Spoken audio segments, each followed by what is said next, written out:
श्री गणेशाय नमः. श्री स्वामी समर्थ. नमस्कार, सुप्रभात सर्वांना. मी सौ सिया महाबळ, माझ्या सिया महाबळ या यूट्यूब चॅनलवर तुमचे सर्वांचे स्वागत करते.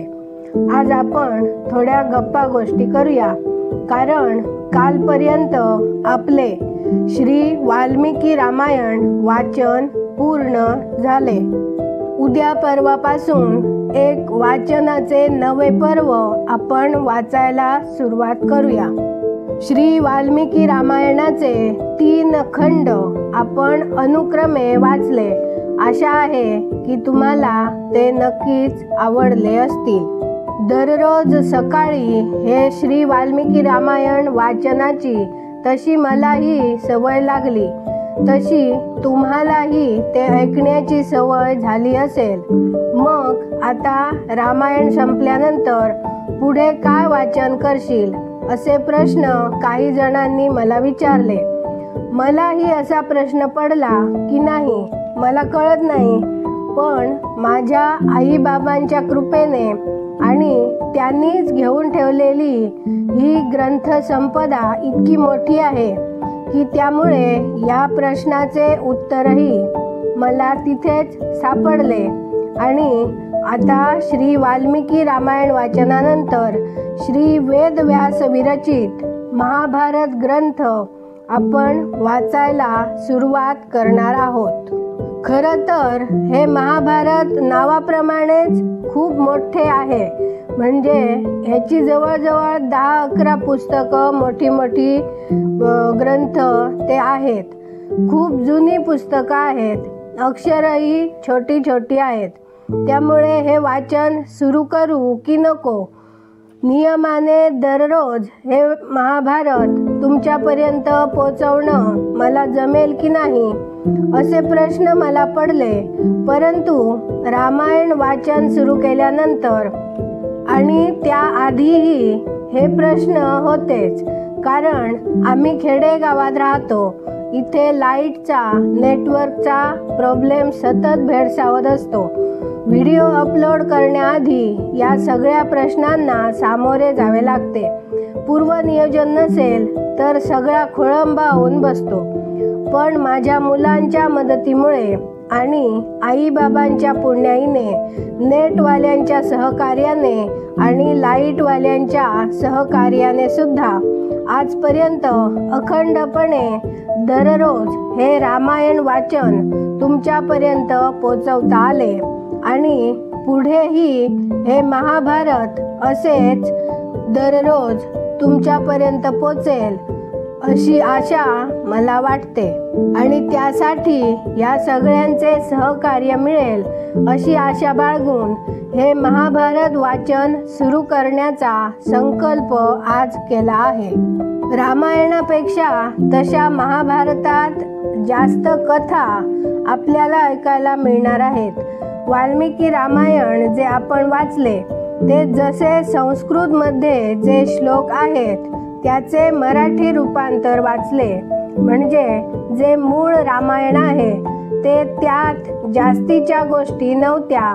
म्हणजे सांगायचं झालं तर श्रावण बाळाची कथा, शबरीची कथा, अशा ज्या कथा, अहिल्याची कथा, या ज्या कथा लोकमान्य आहेत त्या नंतर रचल्या गेलेल्या आहेत असे वाटते.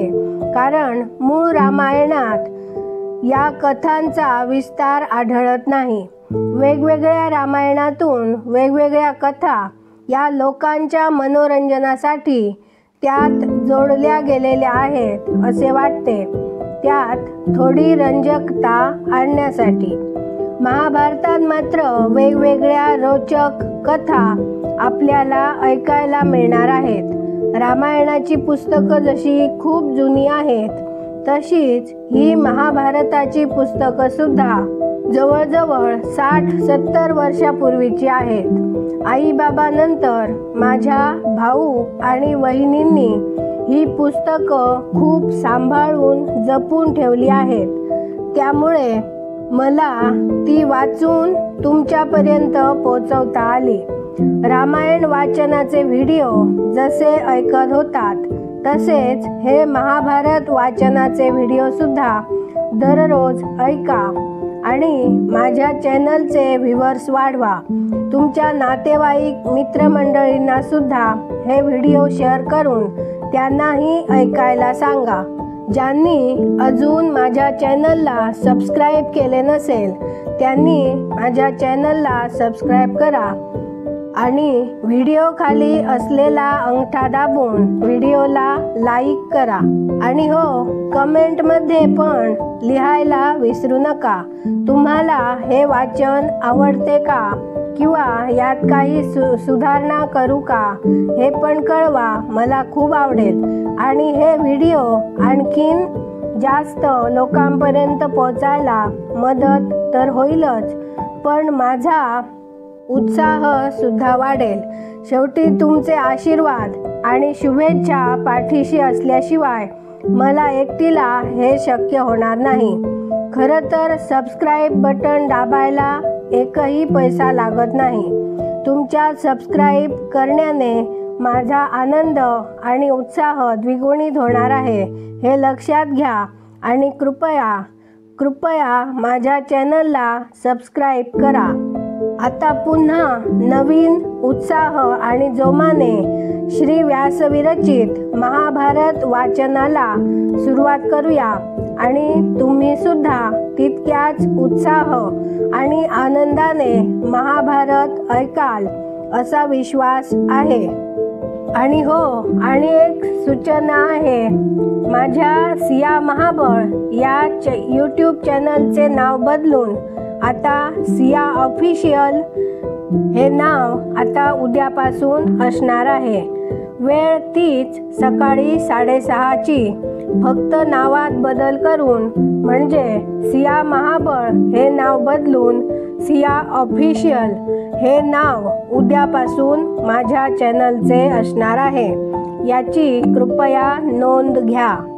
तुमच्याशी बोलता बोलता माझ्या असे लक्षात आले की परवा 1 डिसेंबरला मोक्षदा एकादशी आहे आणि त्या दिवशी गीता जयंती आहे. ज्या पांडव कौरवांची जीवनकथा आपण वाचणार आहोत त्यातल्या त्या अर्जुनाला भगवंतांनी गीता सांगितली तो दिवस म्हणजे गीता जयंतीचा दिवस. तर असा हा योगायोग अनायासे जुळून आला आहे. कोण जाणो, भगवंत सांगतात की कर्मण्येवाधिकारस्ते मा फलेषु कदाचन, म्हणजे फळाची अपेक्षा न करता चांगले कर्म करत राहा, फळ आपोआप पदरात पडेल. हो ना? त्यामुळे मला असं वाटतं की आपण 1 डिसेंबर पासूनच श्री व्यास विरचित महाभारत ग्रंथराज वाचायला सुरुवात करूया. चालेल ना? आज एवढं पुरे. उद्या भेटूया याच वेळी सकाळी 6:30ला महाभारत ग्रंथराजाची थोडीशी माहिती ऐकायला. सर्वांचे आभार. पुन्हा उद्या सकाळी भेटूया माझ्या सिया ऑफिशियल या यूट्यूब चॅनलवर. तोपर्यंत सर्वांना नमस्कार. धन्यवाद. जय जय श्रीराम.